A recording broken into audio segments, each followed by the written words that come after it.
Okay. So hello, welcome to Grow Labs. This is an opportunity for you to get to know the experts we know and love, go and showcase a little knowledge, and turn those actual insights into something that can build your business and help your small team do big things. And I have a very, very important guest today. And maybe you haven't heard of Talia before, but I can't say there are a lot of people that are a one-person team that have built 100K organic Instagram following in a year. Organic. That is unbelievable. And also too, you're so nice and easygoing. And I couldn't believe that when we met Millennial Talk with Chelsea, just how approachable, and I loved your style. And I knew when I started doing this series, I just had to interview you because I know that it would be I really wanted to get to know you better. Thank you so much for having me on. I'm pumped. And I had the same reaction to you at Millennial Chat. You're so nice and you have so much to offer. So I'm pumped to be on. Thank you. Thank you very much. So tell me a little bit about yourself. And you've done so many really neat things. Would you mind touching on them? Like just a little bit about each one?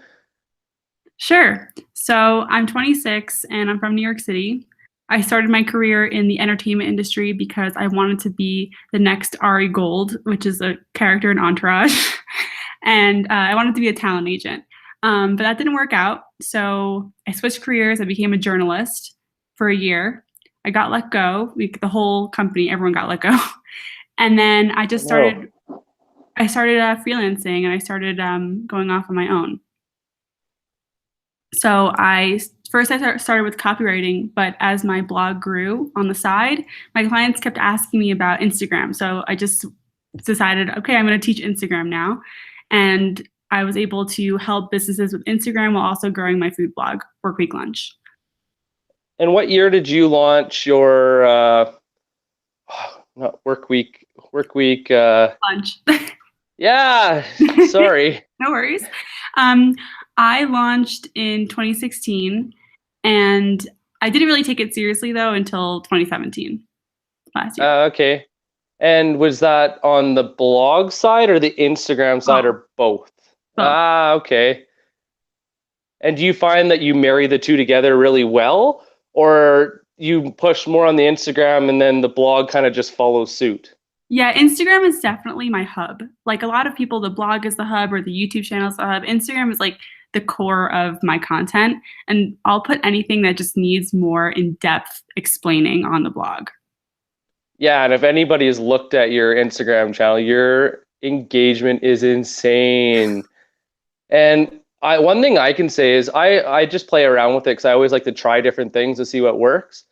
And if you look at your content, you have real conversations, which honestly, that's the one thing about Instagram and Twitter that boggles my mind is that people are like, nice picture, great, like the fluffy crap. And none of your, like, you get that too, because you get the people that are trying to go in, build off your following, but you get real engagement, and I'm so jealous because I love that people ask you great questions, and you also will have like a long thread of conversations from one of your posts, and I love it because not everybody does that. Yeah, I think that's part of my success is really I'm genuine with my followers. That they're people, they're not just numbers, and I really want to help them and learn about them. I really think that Instagram is a good tool for market research. That's really what it is. That's the motivation behind the conversations, is learning everything I can about them, what they care about, what they fear, what they aspire to, and using that in my marketing. That's very clever. And one of the things I always tell customers is that the biggest problem and the biggest cost to every business is miscommunication. And typically where that stems is they just don't know who their customer is. It's hard. It's really, really hard to do. So it makes sense. Well, and it's hard to narrow down too, because you don't necessarily, especially being, a solopreneur or like a micro to small business, you don't want to go and just narrow yourself into this little spot. But the irony is, as soon as you do, it all expands. So it's so reverse compared to what logic would say. It's the funniest thing. For sure.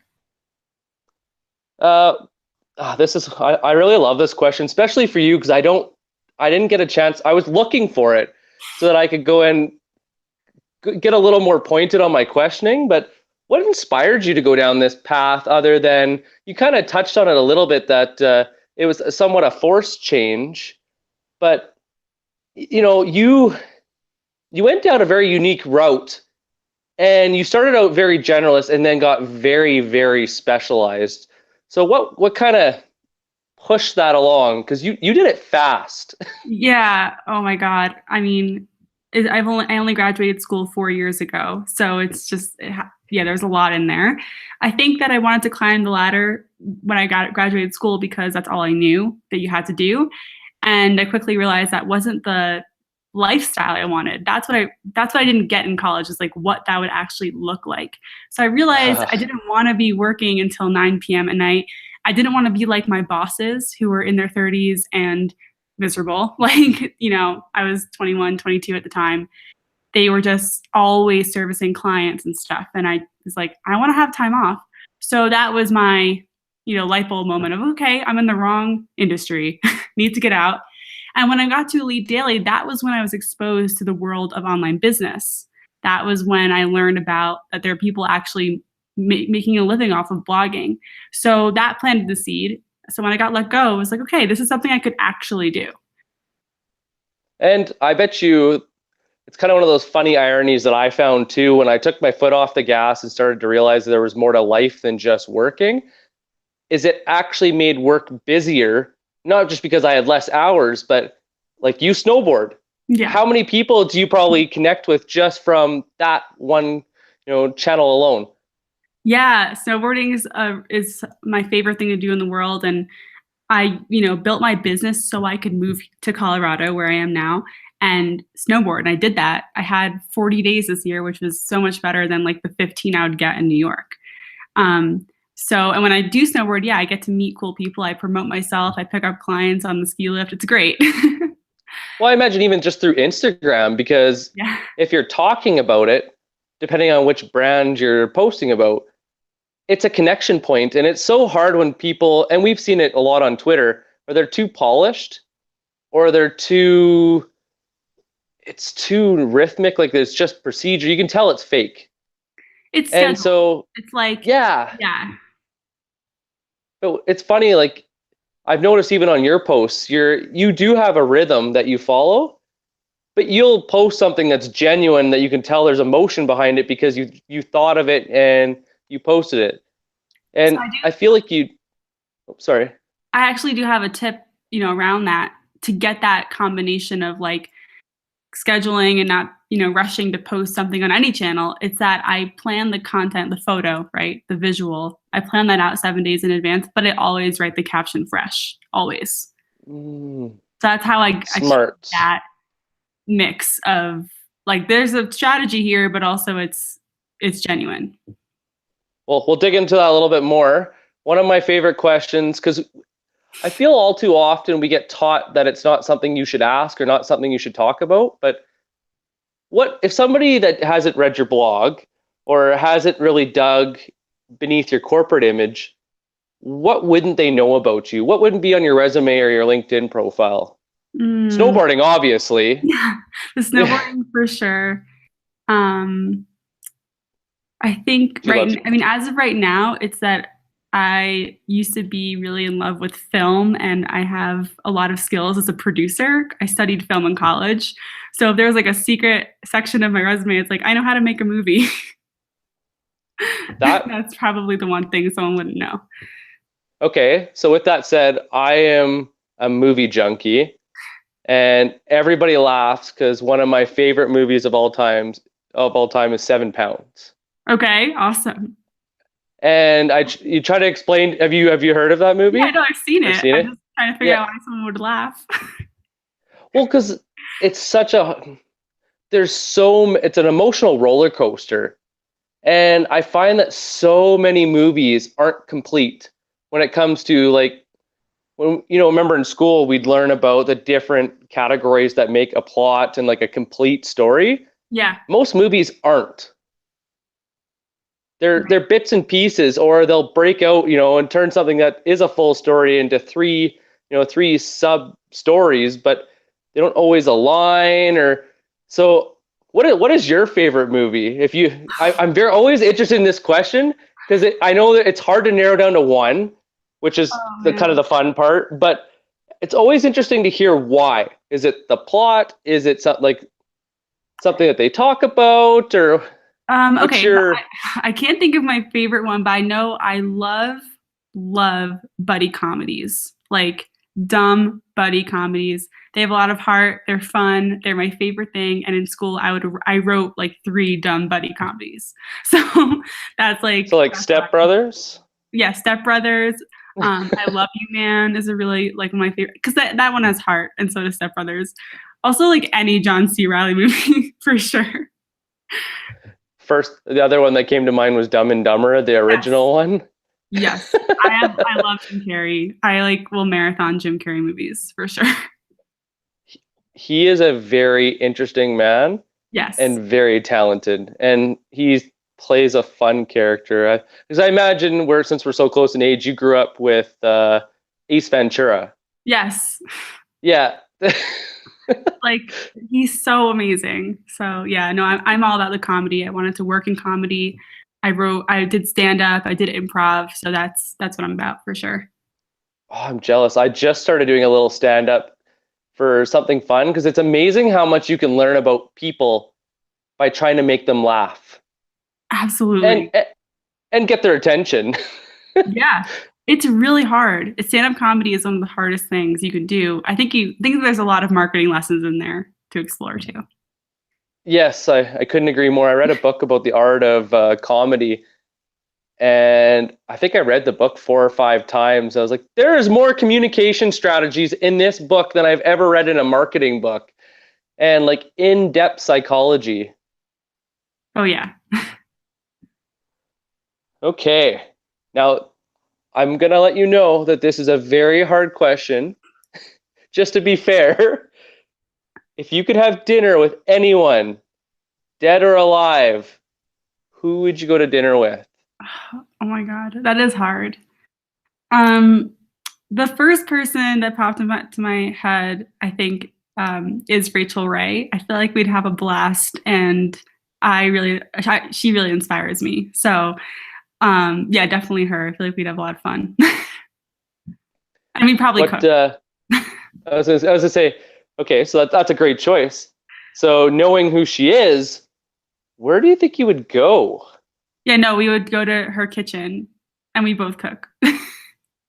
Good call. You can't go wrong with that one. No. Okay, so the next one, I am 2 for 2, so I'm 50%, and Okay. I'm hoping to keep this going. Okay. But you look like you're confident, and you might just beat me, but we'll see. So it's 2 truths and 1 lie about you. Okay. So, 3 things. Mm-hmm. I've been snowboarding for 17 years. Um, I have a cat named Lola. And once I went bungee jumping in Zimbabwe.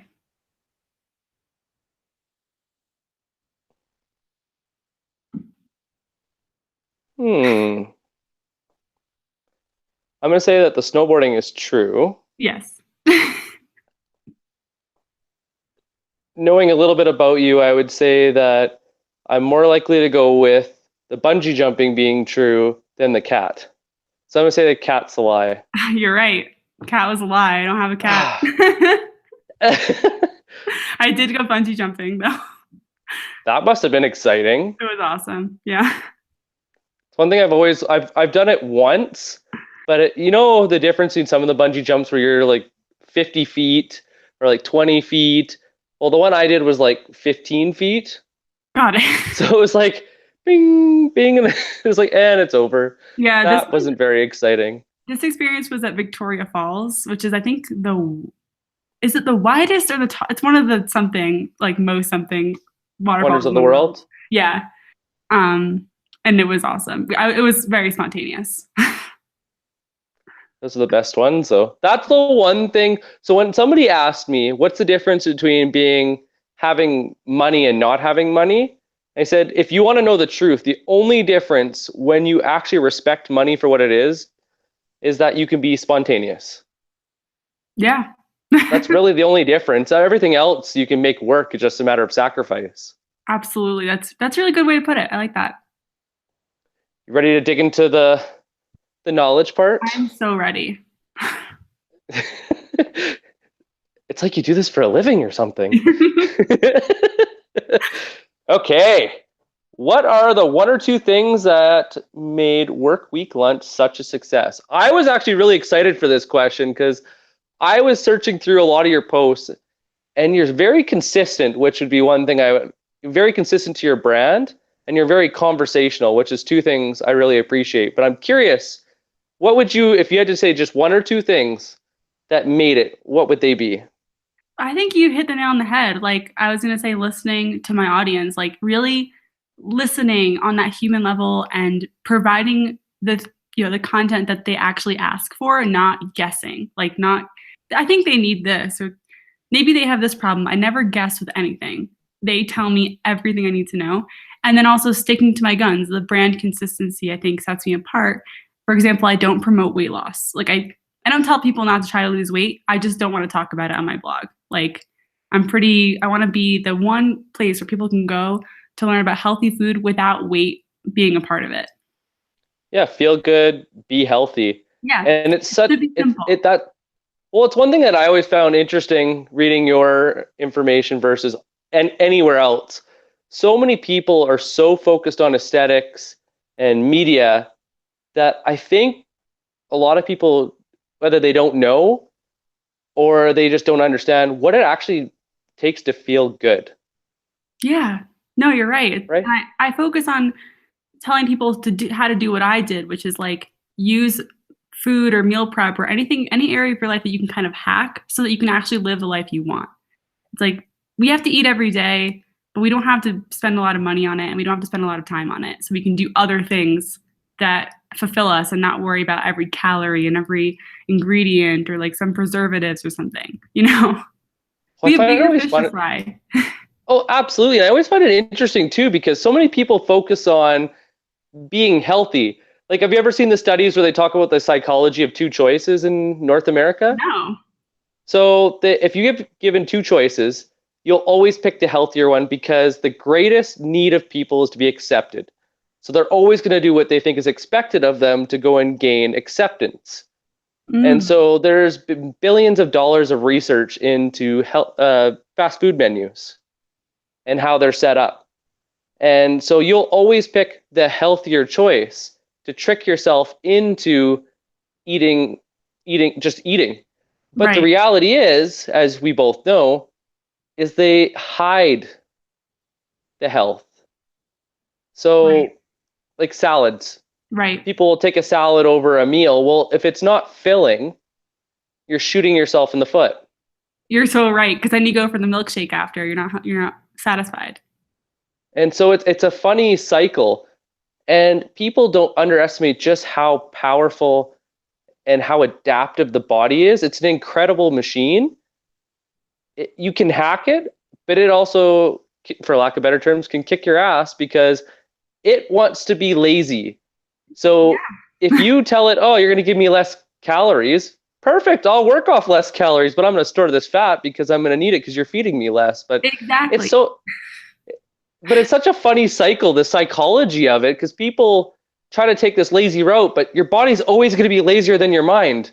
So, Kind of. Your body's really protecting you, right? It doesn't know that you're trying to arbitrarily fit into like a size whatever jeans. It just thinks you're in famine. So it's like, oh, we're starving right now. We better store fat. That's literally the biological response to eating less food. Your mm-hmm. body doesn't want to be changed. So, but No, and it's like society wants us to change our bodies. That's like how it works. I have a part-time job and I work at a fitness place. It's always my fun little outlet to talk about health. And I always get a kick out of the guys that want to lift super heavy and the women that don't want to lift any weight because they're going to get bulky. It's like, okay, buddy, you have done no support work for any of like your core or your shoulder, like your joints or anything. You just to lift heavy is going to hurt yourself. And then the girl's like, I've been trying to get bulky for a long time and it hasn't happened. So why would you pick up a weight and it instantly gonna go boom, Yeah. put on There's a 20 lot pounds of of factors. muscle?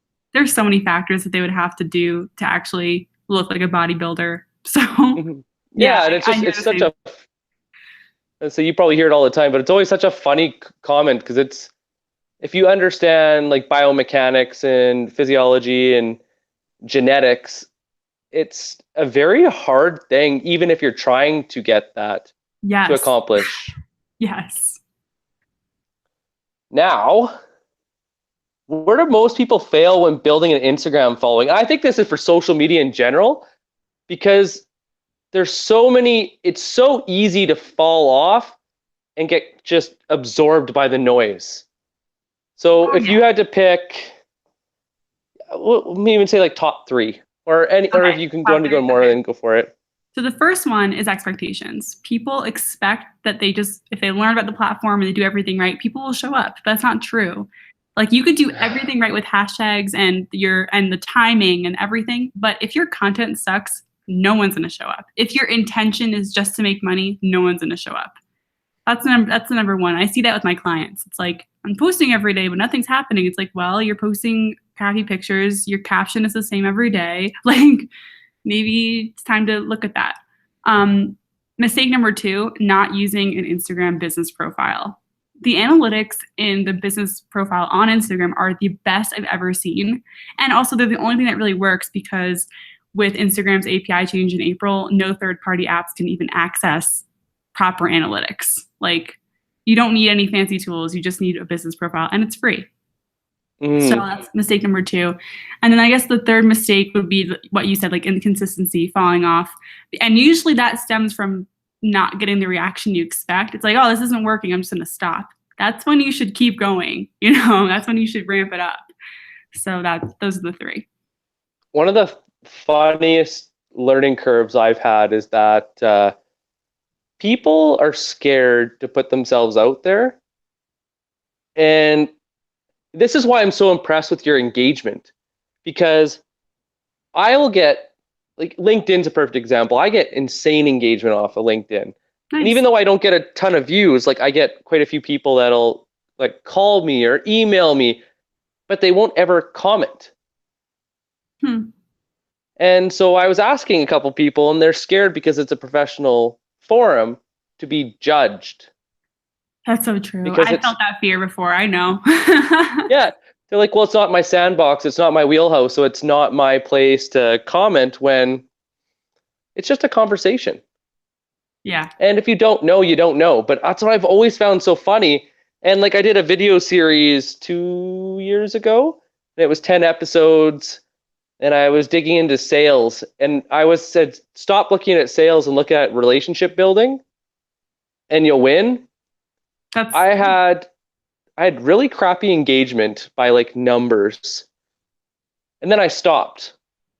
And people started calling me. They're like, I really liked that show. I don't know why you stopped doing it. I was like, well, why didn't you ever comment or like it? Or so it's well, part always of the it funny thing. part of it is also telling people to do that. That's why like good YouTubers will always be like, subscribe, comment at the end of every single video because people need that push. Even me on my Instagram, like I ask a question in almost every post intentionally, so people will answer. I don't expect people just share their thoughts. I need to prompt them somehow. That's the key, I think. Tell them what to do. Makes it a Tell lot them easier for them. makes sense. What were your top 3 takeaways from working at Elite Daily? Because that was such an interesting experience. Yes. So I think the number one thing I learned there was you have to have backup plans for when the social media platforms that you're relying on change. Elite Daily and a lot of other publications rely on Facebook. And I remember there were like 2 days in particular where the algorithm just like completely changed and everyone was freaking out and the traffic was crashing and like there was no backup plan. Like it's just they put all their ducks in one, basket there, like one platform. And when it changed, it stopped working. That's really dangerous. So that's why I'm kind of happy I'm out of that because I feel like with online publications, it's a race to the bottom. It's just all about how many eyeballs you can attract and nothing else. So that's number one. Number two, the importance of SEO. Like that's where I learned all about SEO and how it works. And, just the basics were enough to help me with Workweek Lunch. Now I get a lot of organic traffic, and I'm not an SEO expert by any means, but just, factoring that into every single article I wrote helped me learn a lot. And number three would be a good headline sparks emotion. Like it doesn't have to be clickbait, but it should be emotional. It's got to hit that trigger. Yeah. What's in it for me? Yeah. Good call. And one thing I find you do very well, like, and we had kind of talked about earlier before, is value. You don't write for the sake of writing. No. Everything you put out has a point, which I really appreciate. Thank you. I try and write like once a month on the blog, because of that. It's like everything else could be fluff or not as valuable, but I really want every piece to count. And going back to you saying follow-up plan or like the backup plans, you don't just have your blog, you don't just have Instagram, you also have your email list. Like you have quite a few things going on, but this is what I love about people that are very good at marketing and like relationship management, is it's so easy that unless you're looking for it, you would never notice it. That's a good point. Yeah. I think I find the same to be true for brands I love. Yeah, and you have a very good experience. I haven't bought anything that you have on your Instagram, so I don't know like what the funnel is, but I don't know. Everything is very consistent, so I couldn't see why it wouldn't be good. Yeah, I have a subscription program. Oh, for for the food blog. Okay. Yeah. Clever. So it's just the people just pay $8 a month for meal plans. I could see why it took off so quickly because you actually priced it worthwhile. Yeah. That's one thing I've never, like they'll go and people price themselves out way, way, way out to lunch. And then they wonder why nobody will deal with them. Yeah. You could easily go and charge $100 a meal plan. Oh yeah. And I've learned from my mistakes. This is not my first product rodeo. Like, yeah, I've learned a lot. Did you go and start out doing like more individualized and then kind of did your product market fit at that crowdsourcing? I never did individualized because I'm not a nutritionist. So I never felt like I could responsibly do that. You know what I mean? Because I'm not teaching weight loss or telling someone how to get healthier. I just know how to cook easy meals and put them together so they make sense with other meals. Like that's the skill. So I have ebooks, like recipe ebooks, a couple one-off meal plans, and then I tried an accountability group. So those are like the main things I've tried in the past. The biggest irony that I don't think I've noticed a lot of people when I point it out doesn't come to light until we kind of spotlight it, is that process that you take for making easy meals probably translate beautifully into Instagram growth. Oh yeah. It's a system. It's yeah. And I was talking, I used to be in M&A and we used to talk about how to sell a business and what it's worth. And we deal with so many companies that have nothing written down or no process. And like your business right now that you've done that, is worth something. Thank you. I didn't think about it like that. Because you have a great personality and you're selling yourself really well, but it's actually, you've built something bigger than you. Yeah, it's crazy. It's still mind blowing to me. Like I'm incredibly humbled by it. And you did it so fast, which still is so impressive. Like that's why I said you're so humble about it that it was so nice because you've achieved a lot, but you're like, I listen to my customers. Like, this is just the beginning. You know what I mean? This is like, I can't, and my mom is also an entrepreneur. So she tells me over and over, I need to think big. I should be happy with my success this far, but I shouldn't be proud of it yet. I need to keep going. So that's like her tough love approach that I really appreciate. Yeah, no kidding. It's always nice to have that. I have a couple friends that are cheerleaders. I have a couple friends that are Debbie Downers. And then my favorite group of friends are the ones that ask the hard questions. Yes. Yes. And about that. And it's funny because I have 3 or 4 that when I want to go and before I'll do a product market fit, I want to launch something, I'll ask them because they are worse than investors. Because I Wow. know them really well, so they will drill me on anything. And I feel like talking about small teams, that is the hardest part about being a solopreneur, is not having that sounding board. But you built it into your Instagram, so Yes, that is true. They tell me everything. I don't need to guess. I don't need to think about. I don't overthink it. I just ask. Like, are you guys interested in this? Do you need this? What do you think? Like, is this hard? You know, that's it. no, you've done such a like. That's why I keep going. I keep repeating it as much as I can because I hope that anybody that's watching this, that they dig in and see why you've done so well. Because you didn't do it spontaneously. You did it very systematically, and did it very well. You focused really well on quality before you ever pushed quantity. Yes, for sure. And impressive, you also stayed on one platform and didn't, do the omni-channel approach and take on like 17 different things.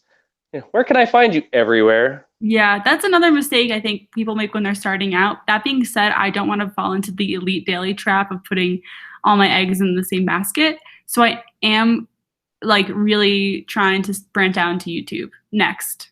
I think it's That like would building one channel at a time instead of all of them at once. so kind of an interesting. That was a very good comment because it kind of leads into a very interesting point. So the reason why I started this series was to go in, like I said, link back and go in, give experts like yourself to showcase you. But YouTube is one because it's a Google product, comes up in the top of search. Oh, yeah, And I feel like people underestimate the value of search within videos. for So like sure. I'm going to break down every video by question so that you can jump to just the question you want and also break it up into sections. So just if they want to learn just about you or if they want to go and learn about what you know. Yeah, I think it's still also really new, but that's awesome Mm. you're doing that. Like that's gonna pay off down the line. So if you ever want to talk YouTube, I'm doing the like the the what do they call it, like the trial under fire. So because That's good. That's how I did it with Instagram, right? I mean, that's how well, you become it's an so expert. well. I always tell people, even with just sales, if you're not prospecting, if you're not making calls, I can't fix it because if you don't have that habit, I don't know what you're actually doing. So it's like, have you ever got a new job and took a different route to work? Yeah. And then you're going back and you're like, shit, that was the worst possible way I could have went. And then you make a tweak. Right. You And have to then do you're that like, first. yeah, but you Yeah. have to just start and then make tweaks. And then, after a few weeks or a few months, depending on how much you're focused on it, will depend on how quickly you get to that see that progress. And Right. I That's think what I tell that's my the key. clients. Like when I'm giving them an Instagram strategy, I'm like, we're not going to know how this is going to work until you implement it. And then we can tweak. I can give you my best suggestions for right now. But we won't know which of my suggestions will work best until you do it. And then we can go back and revise. And that's great advice, especially in this world where people want you to go and dictate every single step, like it's this robot. But I think so many people forget that in B2C and B2B, it's just people. Yeah, At the end of the day, it doesn't matter. It's just how you're connecting with people. absolutely. And it's not easy. We both know this, and it leads really well into my next question: is how do you go beyond posting to build a genuine community on social media? And this is such a hard thing to do. Like even to get 10 loyal followers is a breakthrough for, I would say, even some fairly decent sized brands. I think for me, and for Instagram, it's stories. Stories are like a separate secret channel for people who are invested most in your brand. Like they want more. They're watching your stories. And then from there, it's also DMs. Like I answer all of my DMs and I get up to like 300 a day sometimes, depending on, and I can control that, right? If I ask a question in the DMs, I know, in the stories, then I know that day I'm going to handle a lot of DMs. But if I don't ask a question, it's like an open question, I can get by with like 100 responses a day. So that I think, Holy and no one sees volume. that. Like you don't see that publicly. You don't see how high the engagement is on my stories. So I think that's how you go beyond posting is like talking one-on-one, you know, and it just, again, it's not scalable. It doesn't scale, like it's, it takes a lot of time, but that's where it happens. And I think like I've always loved that on Twitter too, is like Twitter chats. Like Mhm. me and you. We took Right. it from a bigger forum, broke it down to the one-on-one. But you almost have to check the vanity of it because we can have a really good connection because we've invested, return on effort is we invested time to get to know each other, but that won't translate necessarily into additional engagement or, this huge following. And I feel like so many people get focused on that vanity that they forget that, just to connect I disagree. goes, oh, okay. That's Because I think that if you talk to sure. someone, if you're having this one-on-one conversations, they're likely to remember you. They're likely to recommend you. Word of mouth Mm-hmm. marketing is the most underrated growth avenue on Instagram. Like people saying, "Oh, I love this food blogger. I love this, sales guy." Like that's that starts with that personal connection, which starts in the DMs. That's a great challenge. No, I love it. That's very true. But I think it kind of where I'm coming from is that it's not instant. Right. No, it's not. Oh, yeah, no, no, no. And I don't expect people to come to my Instagram and buy the day they follow me. They're people Mm-hmm. who buy from me, my products on my food blog buy a month after they start following me usually. That makes sense to go and build trust in you and the brand. Yep. And a month isn't even that long, so No. you're doing a good job. Well, I talk about the program every day because it's evergreen, right? So this is kind of that one part that I wasn't sure because I was curious, but I didn't dig in enough to go and find out. Do you leverage different marketing sales funnels? So And and if you do, what has or hasn't worked? sure. So I do. I mean, like you mentioned, I have email, and that's my secondary channel, and my blog would be my like third channel. So it's Instagram, email, blog, and email still is the most profitable channel for me, even though I only have 10,000 people on my email list. So Only 10,000. yeah, Do you know what your open rate is? like 22, 23%. That's still good. Yeah, I'm happy with it. I mean, I'm still learning how to do it. I'm not a pro at that. So, I think the average person typically will only get it's like 2 to 5%. oh, really? Well, the bigger your list, I mean, when I get up to like 20,000, it'll be lower and all that stuff. And Um, frequency. yeah, and frequency too. So I would say like what worked is making decisions based on like reiterating, like we were just talking about it, like just testing stuff and then moving forward, making decisions on every marketing channel, like really measuring what works, setting KPIs, like figuring out what metrics I'm looking for, and then making the next decision to make it better. That always works. What hasn't worked for me is affiliate marketing. And that's more, I haven't offered affiliate marketing for my products, but I mean more for brands, like brands coming to me. And I say that because it just doesn't make a lot of money for me or the brand for some reason. I Well, I know there guess are it would. people who do it, but for me, it just didn't work. Well, the difference for you is that you're doing a different style of sell. Right. You're building a lifestyle. And the problem with most brands is they're paying you a one-off.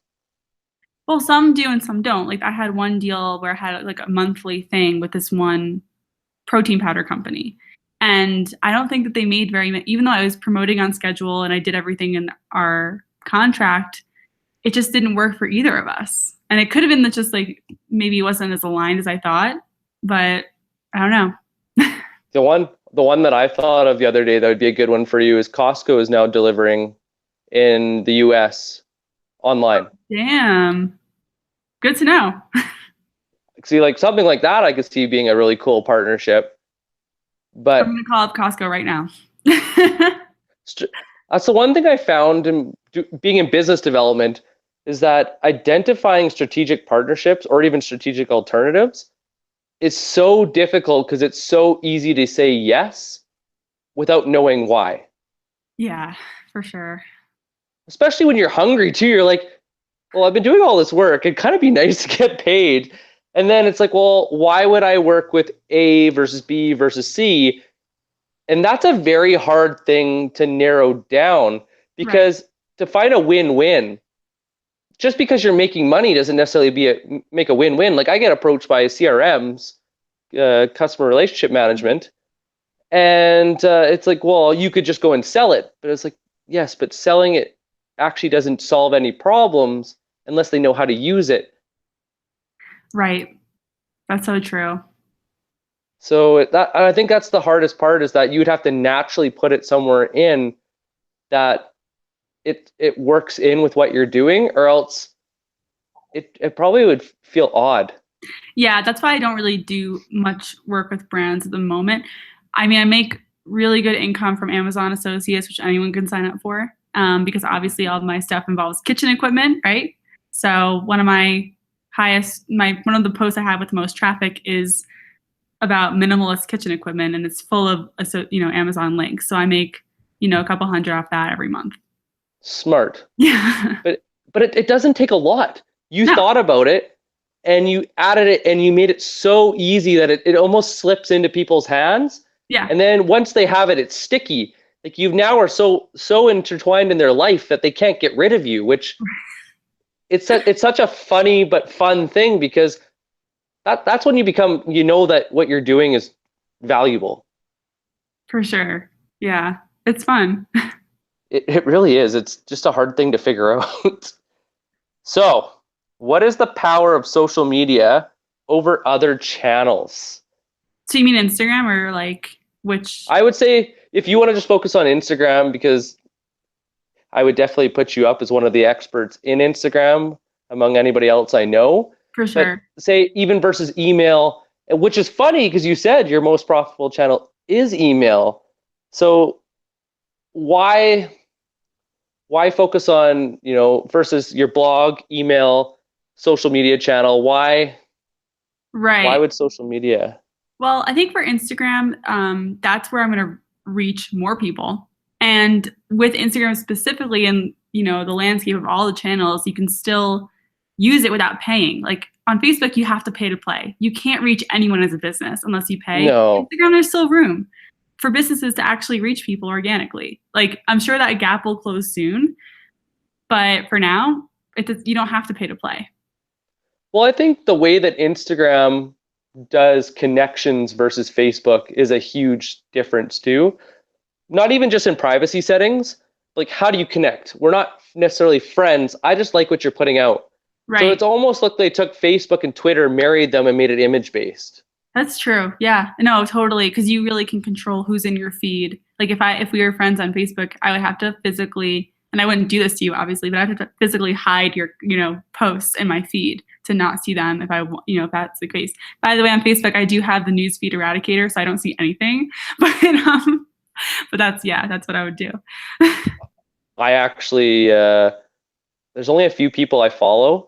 It's because I respect a lot of the people that I know, but there's a lot of people I know that don't respect the people in their feed and just sell them shit constantly. Yeah, no. It's like, I make a living off of selling stuff, but I do my best not to like have everything I do about, honestly, my biggest win, other than, of course, it's nice to work with clients that value your services, but one of my biggest wins is approaching somebody and being able to call them later and them still want to take your call.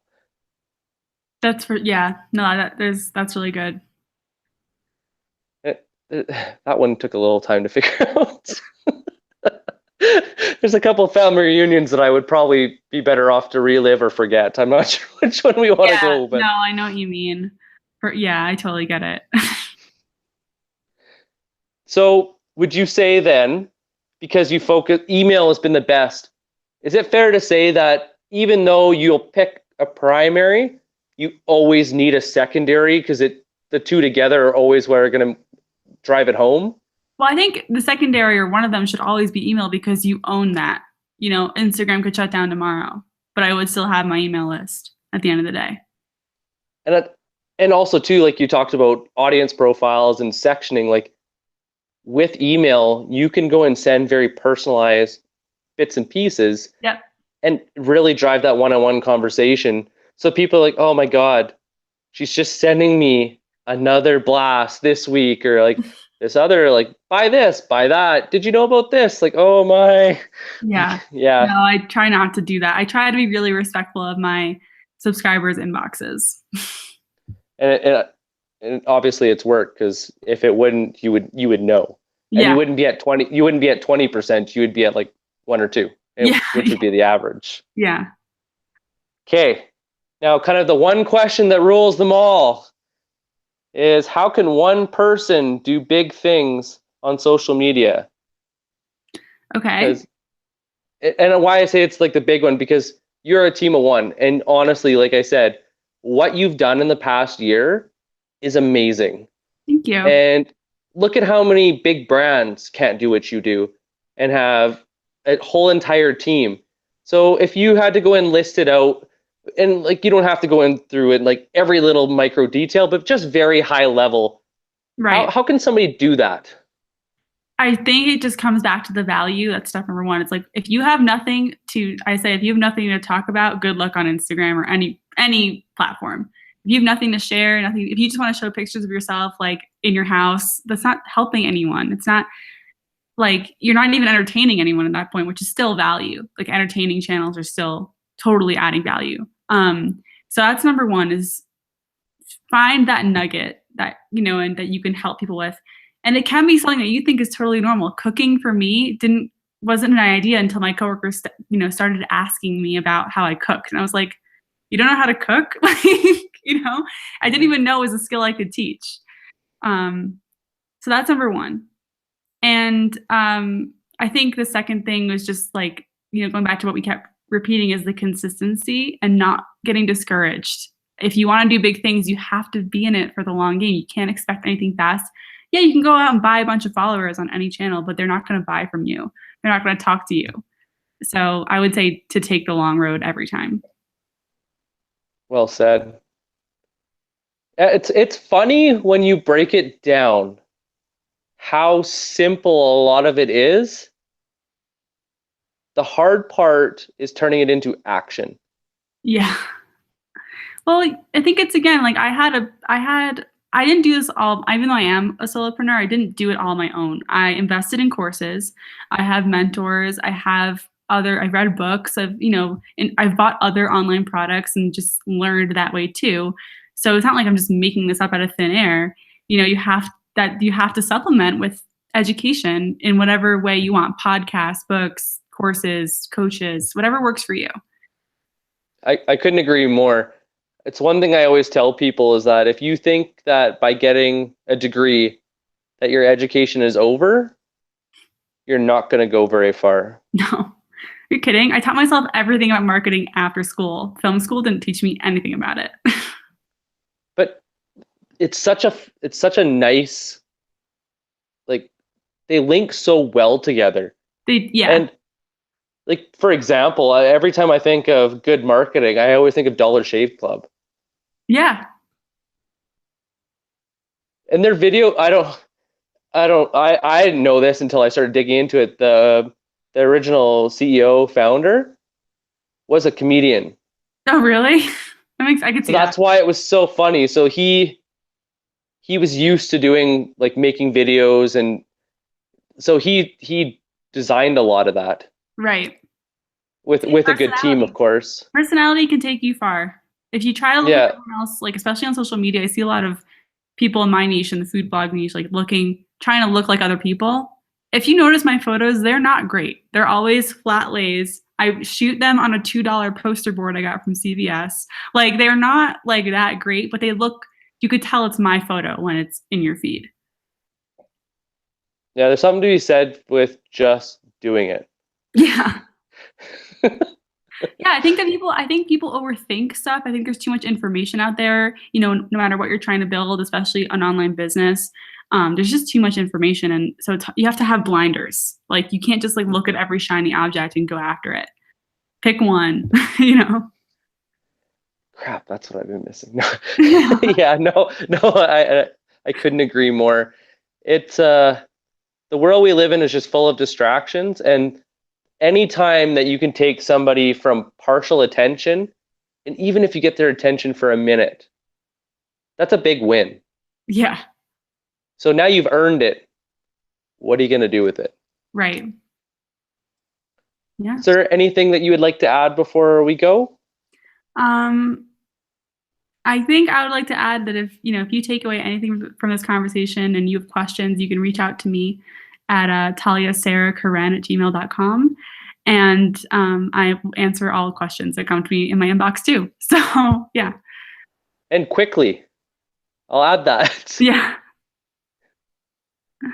Well, thank you very much for your time. I was really looking forward to talking to you, and I'm really glad that we had the opportunity to get to know each other better. Yeah, And that's awesome. I'm looking forward to maybe doing some more together, building some content. It's always nice to have good people around you. Hell yes. Thanks so much. No problem. So I'm going to stop the recording right now. Sure. We'll just have a quick chat. Sure. There we go.